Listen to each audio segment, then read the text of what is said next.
Fala galera do G-Fight, Diego Ribas, direto de Las Vegas, numa conexão com a Flórida.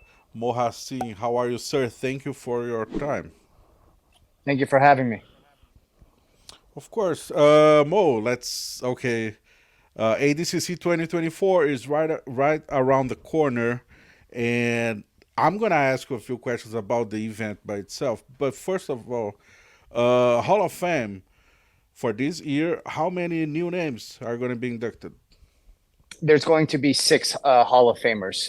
There's going to be Shanji Ribeiro, Fabricio Verdum, Jacare, Vinny Magalhaes, Jean-Jacques Machado, and then Orlando Sanchez as well. Rest in peace. Yes. Rest in peace. Yeah. Many Brazilians, many Brazilians. I was covering the last ADCC edition. I guess were 15 names, something like that, for the Hall of 15, Fame. correct. Yeah, it was Yeah. massive. We put everyone in there. So for the next, are you planning every single edition having more and more names? Are you gonna keep the number of six per edition? What do you have in your plans? I mean, I think it just depends. We have to look at who's left. But I would say moving forward, it's going to probably be about 4 to 6 every year. Perfect, perfect. I'm assuming more Brazilians are coming, right? I mean, the good thing is this, all the previous Hall of Famers, except one or two from last time, are going to be attending. So we're going to have 20 Hall of Famers at the event live, which I think is very exciting. No, And, it you know, is for sure. regarding the Brazilians, people always forget the Brazilians have, I would say, over 85% of all ADCC titles since the beginning. So that's why there's so many Brazilians in the Hall of Fame. Yep, makes totally sense. Another curiosity is McKenzie Dern. She's gonna fight this year, right? Correct. And she's a former ADCC champion, and now she fights for the UFC. How does it work?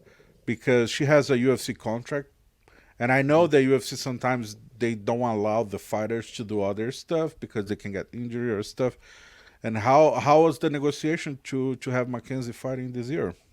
I mean, fortunately, the UFC has always been pretty good towards ADCC.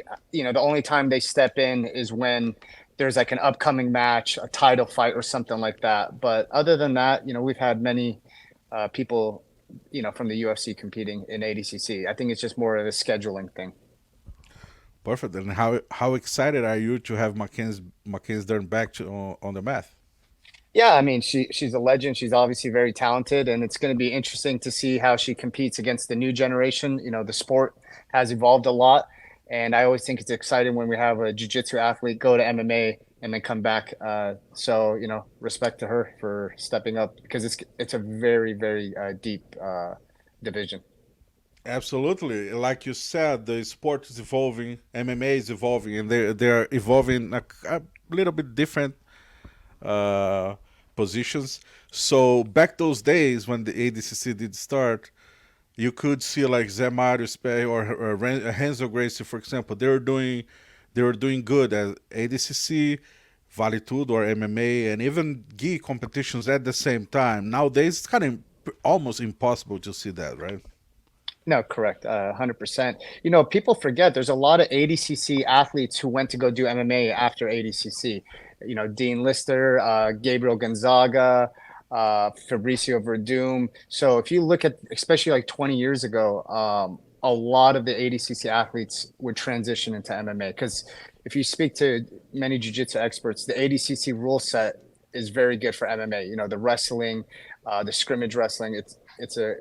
It's much better style than just saying submission only for MMA, I would say. I agree. For this year, 2024, Mo, you guys the ADCC is gonna take place at T-Mobile Arena, correct? Yes, that was a dream of mine 7 years ago. I think it's historic. T-Mobile Arena is probably one of the nicest stadiums I've ever been to. So the fact that grappling and jiu-jitsu is going to be held there, I think it's a pretty big deal. And once the audience comes in and sees that stadium, they're gonna realize it's gonna be a world-class event. Well, I'm not gonna lie. I live in Vegas. T-Mobile is huge. Okay, to be honest, I was covering ADCC 2022. I was in Thomas and Mack, and I was flabbergasted when I saw the crowd was full. The arena was full. Everybody was having so much fun. They knew the rules, and I could see that they're not just jiu-jitsu people. You know what I mean? Like some of them were just casual fans. A scenario that we couldn't see years ago. You hit the nail on the head. For me, this is the most important thing. And is if we want to grow grappling, we have to pull people from outside the sport. If you only cater to jiu-jitsu fans, you're going to hit a ceiling very quickly. And the best feedback I ever get at every world championship we've done is I'll get, a middle-aged lady come up to me and say, "Hey, I don't know anything about grappling. I'm here because of my son or brother or whatever, and I had an amazing time." So I think that is the key, is you have to package the grappling. That's why we go so heavy on the production. We make it into a spectacle, almost like Pride was. That was a big influence for me. So pulling people outside the sport in, this is the key to growing the sport. Absolutely, absolutely. And but there, you know, there's a step from Thomas and Mack to T-Mobile Arena. It's like I would say 6,000 people larger the audience.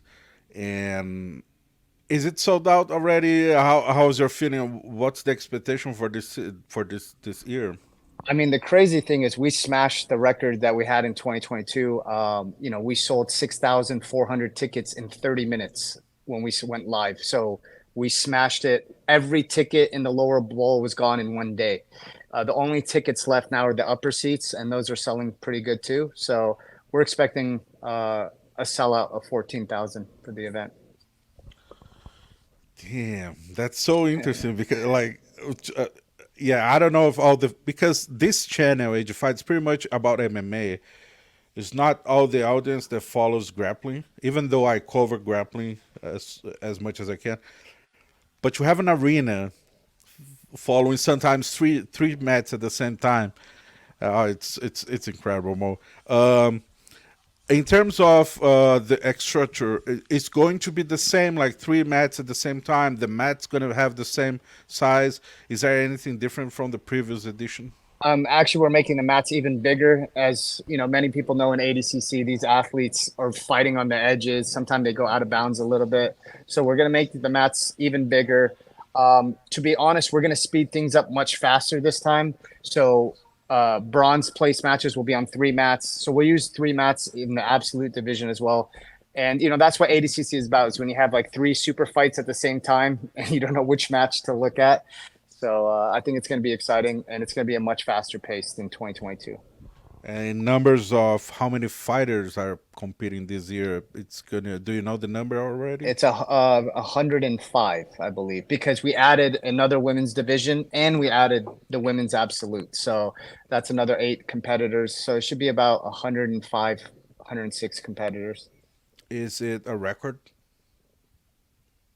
I don't think so, actually, because in 2007 we used to have 4 divisions for the women. So I'd say 2007 would probably be the bigger because of the weight classes. Okay, interesting point. In 2007, there were 4 women's weight divisions, and then it became 2, and now you're adding. You're going back to 4 already now. No, it's three 3 plus with the an open weight. plus the open weight, which I'm very excited for. It's going to be an 8-woman open weight. We have 24 very talented women, so I'll try to pick the best 8 and make a crazy division. And I think the women are going to steal the show in many ways. Like, their matches are amazing.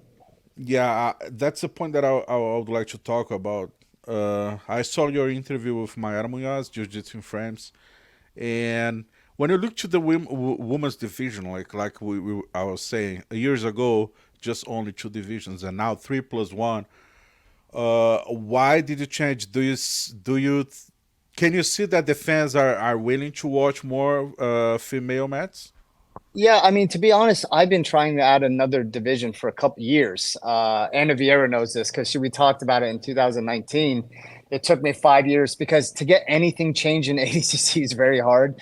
So I'm very happy that we changed that, and we changed the weigh-ins as well, which is a big difference. So, you know, I watch a lot of women's jiu-jitsu, and the passion and the technical skills they have. A lot of times I enjoy watching it more than the men, to be honest. So I'm very excited that we got three divisions in the absolute, and they're going to steal the show for sure. I know they will. Gabi Garcia's back, right? What's that? Oh Gabi yeah, yeah, Garcia's back. yeah. She's trying to break the record because her Marcelo have four division titles, so she's going to try to go for her fifth. Awesome, awesome. Gabi Garcia, legend, future Hall of Fame. Let Yeah. me say that. Yeah, I think that's an easy one to guess. Yeah. It is a pretty easy one. Mo, you just said something about the weigh-ins.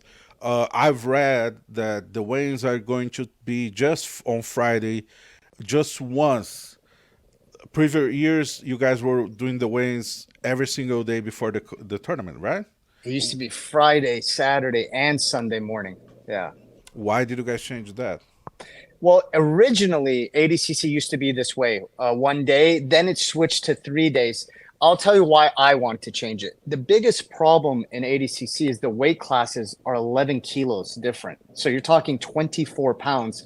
Some fighters, they get stuck where they're too big for the lower weight class and too small. So for me, the greater equalizer is don't let them cut Friday morning. Let them weigh in Friday night. They're going to go eat something, hydrate. And then this way, they don't have to wake up at 5 a.m. to go cut weight and then go and compete. ADCC is about getting the best version of these athletes.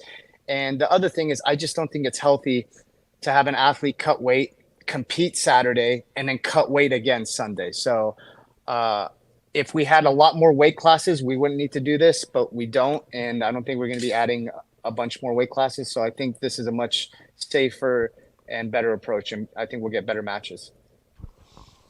Okay, even better Mets. I like that. The other thing that I would like to talk to you is about Gordon Ryan. Um, like I told you, I was covering the last edition, so I saw how famous this guy is. This guy is. I was covering UFC Fight Pass a couple times. I did interview him twice, Yeah. and the ability of having the spotlight, it's huge. He has his talent, his charisma, right? Yeah, 100%. And how important is having Gordon Ryan now to the increase or to the increase of popularity from ADCC? I think it's massive. One thing Gordon does, he talks a lot, but he backs it up. And the records he has are insane. I think he's beaten 10 ADCC champions and over 30 medalists, and he knows how to command the crowd. And the good thing is people either love him or they hate him, but everyone's going to be watching. People either cheering for him or they're dying to see him lose. But he is a superstar of the sport, and he is bringing eyes. And all I say is whether you hate him or like him, you have to appreciate the fact that he is bringing eyes to the sport. But here's the thing: is he healthy? Is 100%? He's competing at ADCC, right? I'm going to go see him in actually 2 days. So I'm flying to Austin. I talk to him all the time. I think we're good to go. That's all I'll say. I'm confident. If you look at 2019, to be honest, this is what a lot of people don't know. Gordon double gold in 2019. He had just come off knee surgery like 2 or 3 months prior. He had food poisoning and he had a broken hand. So I was like, if he can get through all that in double gold, I think we'll be okay. Yeah, yeah. I really want to see him fighting again. But moving to my next question, I don't know if we're going to have the answers right now. But in 2022, we saw Gordon Ryan fighting the super fight and the weight division. My last interview with him, he was saying maybe I'm gonna do 2 super fights, 3 super fights, or another weight division. I have to talk with Mo. That's his words. And now I'm talking to Mo, so I gotta ask you, what's the plan? Do you guys have this discussion already? Yeah, I mean, basically, he doesn't want to just do one super fight, and he's going to either do the division or we'll get him a second additional super fight. So we're working that out right now. Once I have something, I'll announce it right away. So, he wants to go and do 2 things. So whether it's 2 super fights or 1 super fight in the division, we'll probably know in the next few weeks. Perfect. two last questions. Nicolas Meregali, the Brazilian guy, he's on fire. Oh my Looks like gosh. nobody can stop this guy, gi or no gi. And even though he trains with Gordon, he talks a lot, but he back it up, like you said. Um, how's your expectation to see Nicolas Mir? I mean, it's important to say that last ADCC he got 2 medals, and he was training no gi for about 6, 8 months, and Yeah. now he's way better.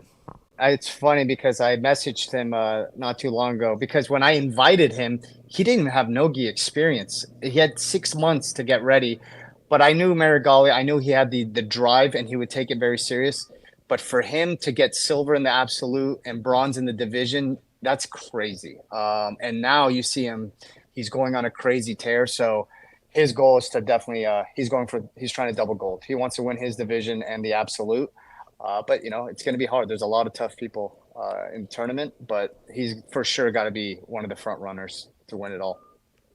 Yeah, yeah, this year is gonna be insane. Well, my last question. I just saw like a few days ago, Fionn Davis is not competing ADCC this year. Looks like other names. At least so far that I saw, Fionn Davis the most, Yeah. the biggest name, let's say. But other names are not competing ADCC. This tournament with Craig Jones Mhm. invitation. How does it work for you? How many names do you think ADCC is going to lose because of that? I mean, we'll see. At the end of the day, ADCC is voluntary. We don't do contracts, so if someone wants to leave, that's okay. My only thing is just let me know so I have time to get a replacement. But you know, I remember in 2019, I believe we had 19 like pullouts due to injuries and stuff like that.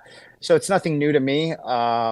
You know, we're going to be fine. You know, all the tickets have been sold, and you know they're taking a much different approach. And you know, like we were discussing, my thing is I want to blow this up to pull people from outside the sport.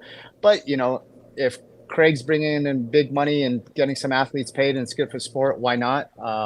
But like I said, we're used to having athletes pull out and, you know, we'll manage. There's a lot of people who want to be in ADCC. Let's just say that.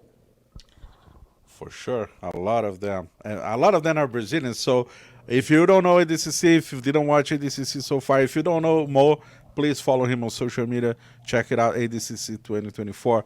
Hopefully, I'm gonna be there. And Mo, like I always do here, I'm gonna leave you by yourself in the screen. Please send a message for Brazilian fans why they should watch ADCC 2024. I just want to say to all the Brazilian fans from all around the world, thank you for supporting ADCC.